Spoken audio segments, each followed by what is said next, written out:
Shalom, selamat pagi Bapak Ibu Saudara yang dikasihi Tuhan kita Yesus Kristus. Kita bersyukur untuk pagi ini kembali kita ada bersama-sama bersama saudara seiman yang lain di hadirat Tuhan. Baik saudara yang dikasihi Tuhan, kita bersyukur untuk hambanya Pak Pendeta Jufri sudah ada di tengah kita pagi ini dan beliau akan sharing firman buat kita pagi ini. Waktu kami persilahkan. Shalom. Shalom. Tuhan, berjumpa kembali di tahun 2021. Selamat tahun baru semua. Selamat tahun baru, Pak. Selamat tahun baru. Tahun baru. Iya, terima kasih untuk kesempatan diberikan kepada kami menyampaikan sharing firman Tuhan. Hari ini saya membagikan tentang doa adalah peperangan rohani. Hal yang mendasar kenapa doa adalah peperangan rohani, sebab apabila kita berdoa, sesungguhnya atmosfer udara, segala roh di udara dipatahkan. Itu yang menjadi dasar pokok kenapa kita harus berdoa, dan doa itu peperangan rohani. Baik, kita membaca dalam Markus pasal yang ketiga, ayat 27. Markus 3 ayat 27.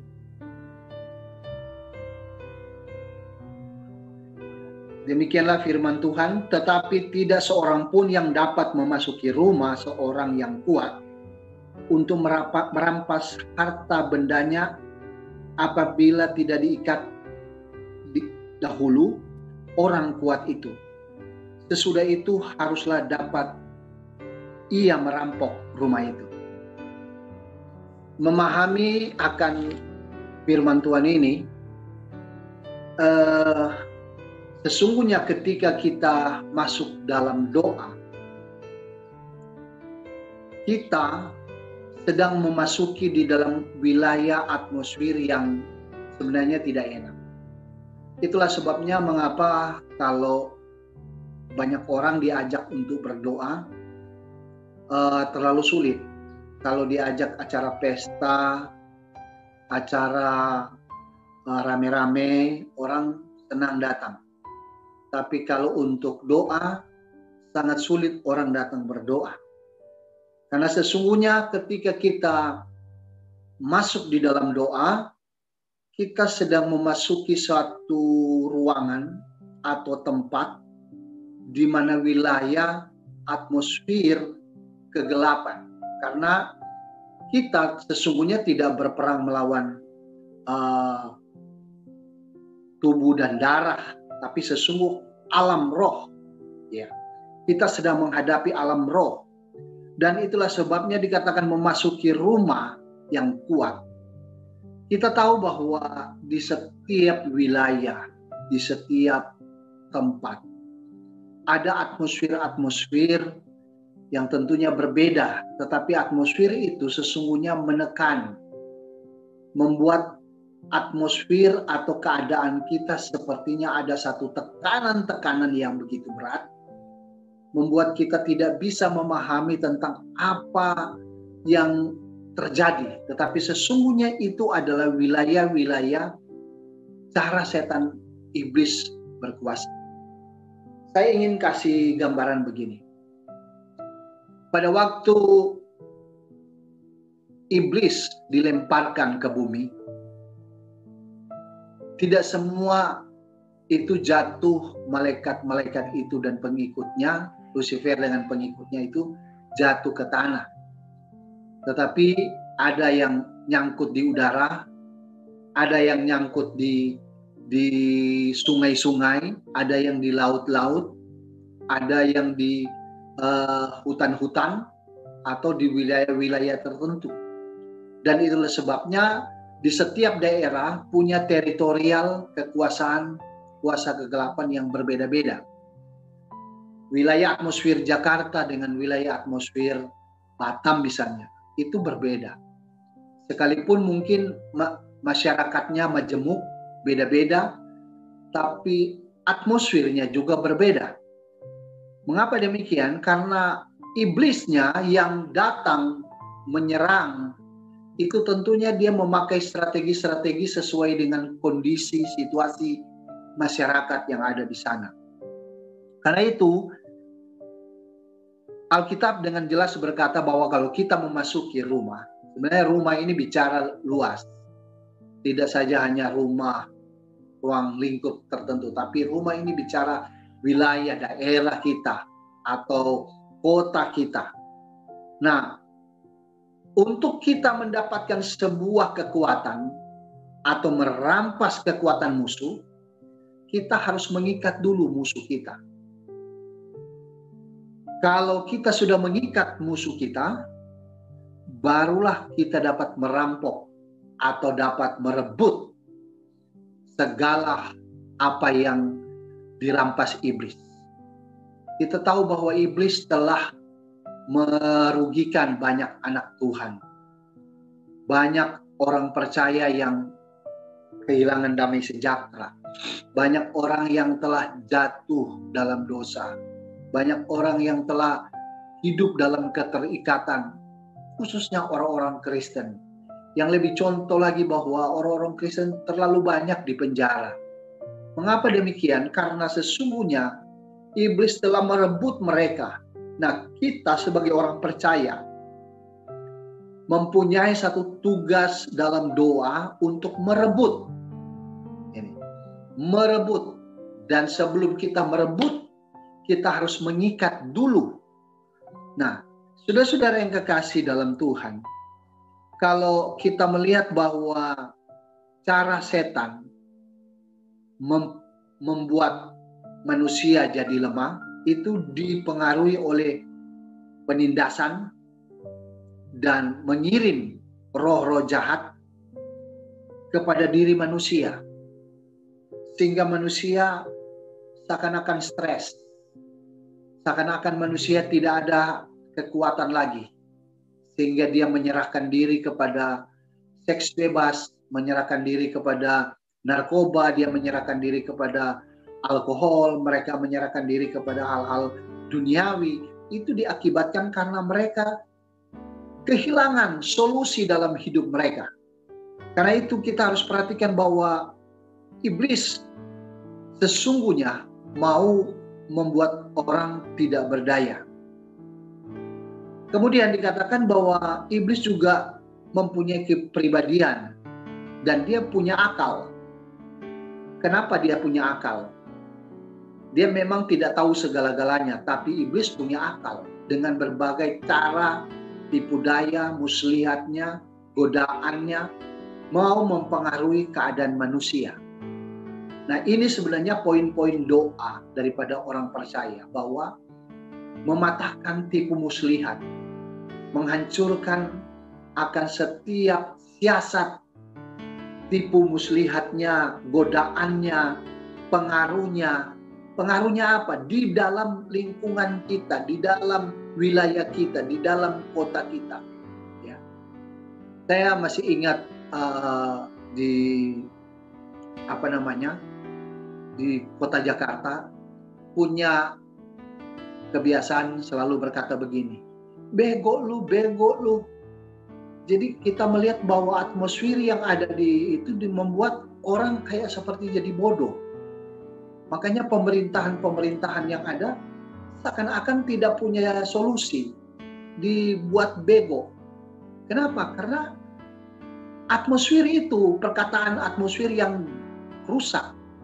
Nah, kita sebagai orang percaya memperbaiki struktur perkataan kutuk yang dilepaskan oleh masyarakat di sekitar kita. Kita harus berdoa merampas kutuk yang telah disampaikan oleh masyarakat atau kebiasaan, pola pikir atau ucapan-ucapan yang sering diucapkan di lingkungan masyarakat. Sehingga itu bagian daripada cara kita berdoa mematahkan alam yang sesungguhnya mempengaruhi manusia. Kemudian Iblis juga seringkali menggunakan hubungan orang Kristen dengan dunia. Memang kita tinggal di dunia, tetapi seringkali kita timbul sebuah kompromi-kompromi akibat kompromi dengan dunia dan sekitarnya, sehingga kita tidak mampu mematahkan roh-roh di wilayah itu. Kompromi-kompromi yang terjadi itu sesungguhnya karena tekanan-tekanan yang begitu kuat untuk mempengaruhi pikiran manusia. Itu yang membuat seringkali kita merasa lemah dalam berdoa, karena ada sebuah kompromi-kompromi duniawi yang kita tidak sadari. Nah, itu yang sebenarnya harus dipatahkan, yaitu kompromi duniawi. Kompromi antara persetujuan kita terhadap apa yang kata dunia, kata lingkungan. Kita anggap bahwa itu sama. Nah, itu tidak boleh kita punya pikiran seperti itu. Karena apa? Tanpa disadari bahwa kita kompromi terhadap apa yang salah. Tentunya kita punya pertimbangan roh, membedakan mana yang tidak benar dan mana yang benar. Kemudian ada yang saya ingin sampaikan juga, bahwa iblis menggunakan mempengaruhi manusia dengan mempengaruhi untuk melakukan kejahatan-kejahatan, kerusakan. Jadi kalau kita lihat ada kerusakan lingkungan masyarakat, ada kejahatan-kejahatan, kebejatan-kebejatan, itu juga merupakan satu tindakan iblis untuk menghancurkan manusia dan lingkungannya. Karena iblis itu adalah musuh Allah dan musuh manusia. Tapi manusia yang tidak menjadikan iblis itu musuh, dia menjadi sahabat, maka manusia tersebut menjadi musuh Allah. Karena itu, kita ini adalah sahabat Tuhan, sahabat Allah. Tentunya kita harus mempunyai satu komitmen untuk melawan setiap apa yang terjadi dalam lingkungan kita. Kemudian penyakit secara jasmani juga merupakan satu tindakan, ya, sekali lagi, penyakit jasmani adalah bagian juga tindakan kuasa kegelapan untuk menekan manusia. Dan ada juga penyakit yang dipengaruhi oleh kuasa kegelapan. Tidak semua penyakit berasal dari kegelapan. Bisa juga virus. Tapi ada yang dikerjakan oleh kuasa kegelapan. Sehingga kita tidak sadari bahwa kok semua ada sebuah serangan yang luar biasa. Yang kita tidak sadari bahwa iblis telah menguasai seseorang melalui penyakit. Nah, karena itu kita harus bisa meneliti, mencari ciri-cirinya untuk memahami tentang apa sesungguhnya penyakit itu. Apakah itu dari Tuhan, seizinnya Tuhan, atau memang kuasa kegelapan punya kerja. Jadi kita harus mengidentifikasi penyakit tersebut. Kemudian roh-roh jahat di akhir zaman ini, dia meningkatkan berbagai kebejatan dan bentuk kekejaman. Nah, kita harus tahu bahwa antikris dia tidak akan pernah berhenti untuk membuat manusia jadi lemah. Dengan bentuk apa? Intimidasi. Sekarang yang paling berat dalam doa itu adalah menghadapi intimidasi. Intimidasi dalam jiwa, intimidasi dalam perasaan, itu selalu datang tanpa kita minta. Dia mengintimidasi. Nah, itu yang harus kita ikat dulu. Ikat semua bentuk intimidasi. Ikat dulu bentuk hal-hal yang membuat kita terkekang, membuat kita tertuduh. Ya, intimidasi itu adalah bentuk tuduhan. Sedangkan Yesus sudah membebaskan kita oleh darahnya. Yesus sudah membebaskan kita dari berbagai hal yang mempengaruhi hidup kita. Jadi kita tidak harus ada perasaan yang namanya tertuduh. Ada orang yang masih tertuduh dengan rasa bersalah. Intimidasi itu sesungguhnya yang membuat kita tidak bisa merebut doa. Karena itu merampas dulu akan bentuk intimidasi itu. Nah, karena itu kita harus menyadari hal itu, karena intimidasi selalu membuat kita menjadi orang yang tidak berdaya. Ada 3 aspek dalam bentuk doa peperangan ini. Pertama, kita harus mendeklarasikan bahwa ketika kita berdoa, kita menyatakan perang terhadap iblis. Yang kedua, aspek yang kedua bahwa ketika kita berdoa, kita sedang memasuki rumah iblis, di mana kita menyerang segala tipu daya dan godaan setan. Coba kita baca dalam Lukas pasal 11 ayat 20 sampai 22. Saya minta tolong salah satu orang baca. Lukas 11 ayat 20 sampai 22.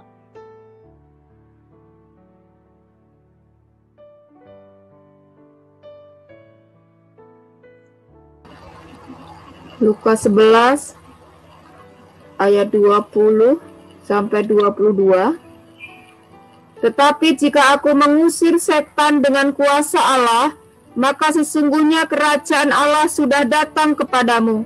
Apabila seorang yang kuat dan yang lengkap bersenjata menjaga rumahnya sendiri, maka amanlah segala miliknya. Tetapi jika seorang yang lebih kuat daripadanya menyerang dan mengalahkannya, maka orang itu akan merampas perlengkapan senjata yang diandalkannya dan akan membagi-bagikan rampasannya. Iya, puji Tuhan. Di mana ketika kita tahu bahwa mengusir setan adalah merupakan menghadirkan kerajaan Allah. Ya, kerajaan Allah dihadirkan di mana kita ada.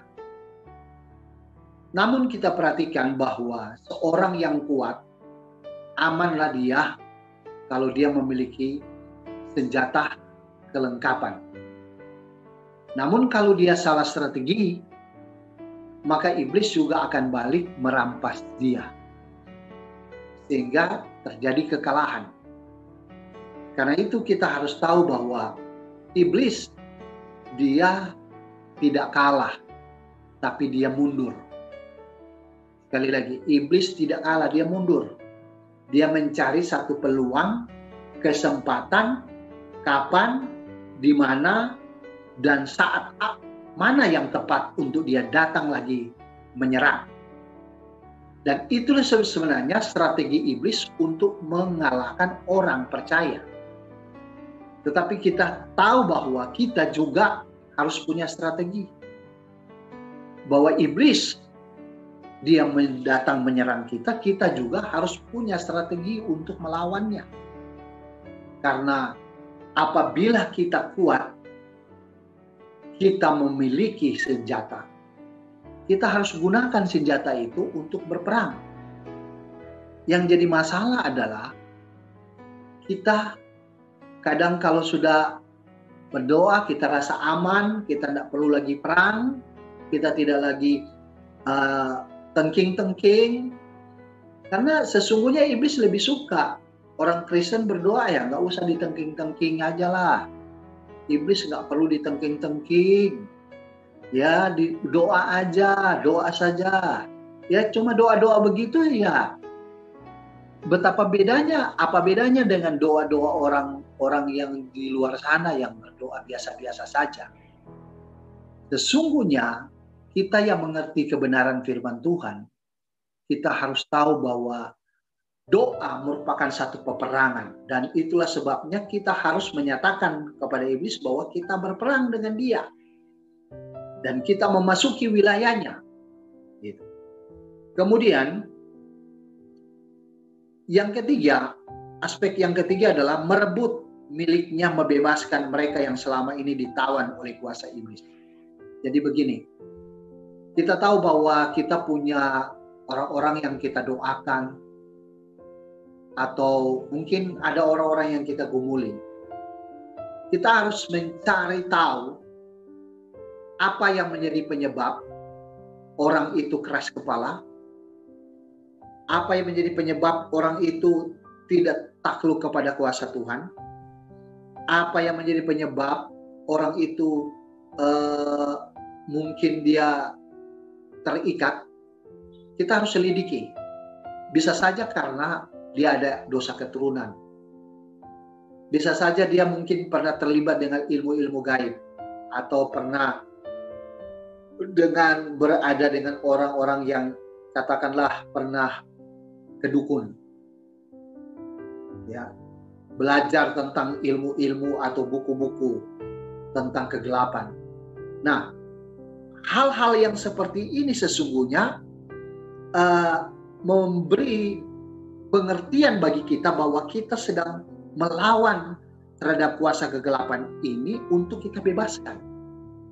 Karena kita tahu apa yang sedang mengikat orang itu. Jadi kalau kita menyadari bahwa ini orang ini sedang diikat. Diikat oleh apa ini? Sehingga lebih mudah kita berdoa. Lebih mudah kita merebutnya. Yang masalahnya kadang kita sudah bertahun-tahun kita berdoa, aduh orang ini keras kepala, orang ini begini-begini. Kita nggak mengidentifikasi latar belakang orang tersebut. Mencari tahu asal-usul keberadaan orang itu. Sehingga kita dapat berdoa merebutnya. Nah, itulah yang disebut dengan peperangan rohani. Peperangan rohani itu adalah berdoa untuk mencari kejelasan apa yang mengikat. Seperti di daerah tertentu, contoh kita berada di satu daerah yang kok mereka itu dikuasai, masyarakatnya dikuasai oleh lingkungan begini.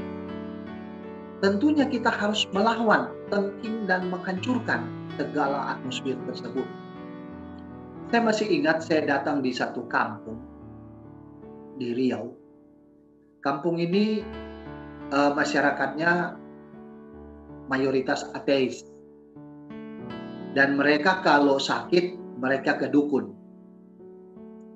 Jadi ada gereja GPDI di situ, mereka melayani beberapa jemaat di situ. Dan saudara tahu ketika kami datang di sana, saya mungkin masih ingat ada dengan pendeta Edi Mempelai. Kami berdoa ke sana dan berdoa ada kurang lebih 40 orang yang didoakan semua muntah-muntah. Ternyata memang karena ilmu dukunnya yang bertahun-tahun mengikat mereka. Dan mereka mengalami kemenangan, mengalami kelepasan. Semenjak peristiwa itu, daerah itu dihancurkan. Dan kami bikin KKR, dukun-dukun di situ bertobat, terima Yesus. Dan saudara tahu, satu kampung itu dimenangkan. Amin, haleluya. Dan sekarang gereja di situ kurang lebih daya tampung 1000. Luar biasa. Gereja besar. Padahal itu cuma kampung kecil. Tapi mereka dimenangkan. Kenapa? Karena kuasa kegelapan yang begitu kuat. Kami mengadakan peperangan rohani. Dan doa pelepasan mematahkan setiap roh jahat di situ. Apa yang terjadi? Mereka dibebaskan. Dan sekarang gerejanya merupakan gereja terbesar di situ. Kenapa? Karena seluruh masyarakat di situ, bahkan sampai lurahnya, sudah terima Yesus. Daerah yang mayoritas Kristen. Jadi kalau dulunya mayoritas ateis, tidak ada agama, sekarang mayoritas Kristen. Jadi cuma orang-orang tertentu saja yang masih mempertahankan agama budayanya. tetapi mayoritas telah menyerahkan diri pada Yesus.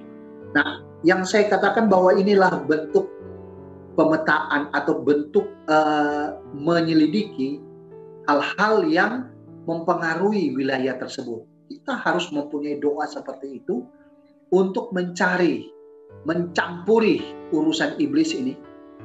Ya, saya katakan mencampuri urusan iblis ini, masuk ke wilayah itu, cari tahu apa sih kekuatannya.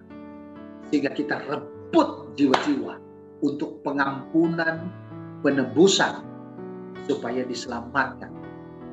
Jadi memang kita harus belajar dulu dari lingkungan kita.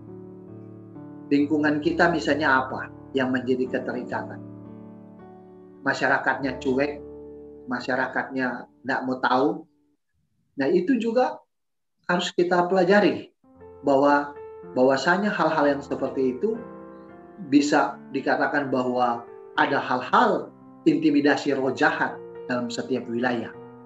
Karena itu penting sekali untuk kita memahami tentang doa, terutama menyelidiki tentang peperangan, identifikasi kuasa kegelapan di dalam setiap lingkungan wilayah ataupun seseorang.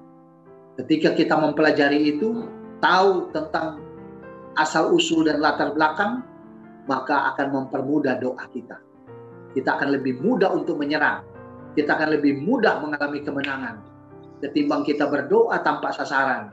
Berdoa tanpa hikmat juga kita jadi capek. Tapi doa yang disertai dengan hikmat, dengan penuh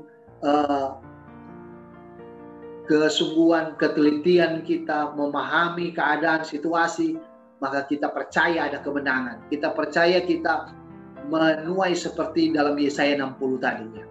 Dan kita sadar bahwa kita akan merebut berkat-berkat Tuhan itu. Kita akan merampas kembali apa yang pernah dirampas iblis. Kita akan menjarah, ya, menjarah kembali apa yang pernah dijarah. Karena itu penting sekali memahami hal ini sehingga kita mampu dalam kekuatan khusus untuk melawan kuasa kegelapan ini. Demikianlah firman Tuhan yang dapat kami sampaikan. Mari kita berdoa. Terima kasih Bapa. Kami bersyukur untuk firman-Mu. Ya ralabas saturimina kata anara masiribini bilona. Saturimina anayelibina suturimina. Kami menyadari bahwa kekuatan kami terbatas. Tetapi Tuhan memperlengkapi kami dengan senjata Allah untuk melawan segala penguasa kegelapan. Dan itu tugas orang percaya, tugas orang yang mengasihi Tuhan, bahwa kami harus berdoa melawan kuasa kegelapan melalui doa-doa. Manakala kami berdoa, kami telah menembusi atmosfer untuk supaya berkat-berkat Tuhan dicurahkan bagi orang percaya. Berkat pengampunan, berkat sukacita, berkat damai sejahtera, berkat keselamatan dicurahkan bagi orang percaya. Terutama kami di dalam kelompok doa, menara doa. Tuhan Yesus, Engkau berkati supaya dari doa-doa ini kami akan semakin memahami untuk memenangkan jiwa-jiwa bagi Tuhan. Merebut jiwa-jiwa bagi Tuhan.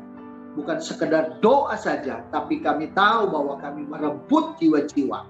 Ada penuaian besar yang boleh terjadi di antara kami untuk memenangkan jiwa bagi kemuliaan nama-Mu. Inilah doa hamba-Mu. Sampaikan kepada semua kami sebagai hamba-hamba. Dalam nama Yesus kami berdoa. Haleluya. Amin.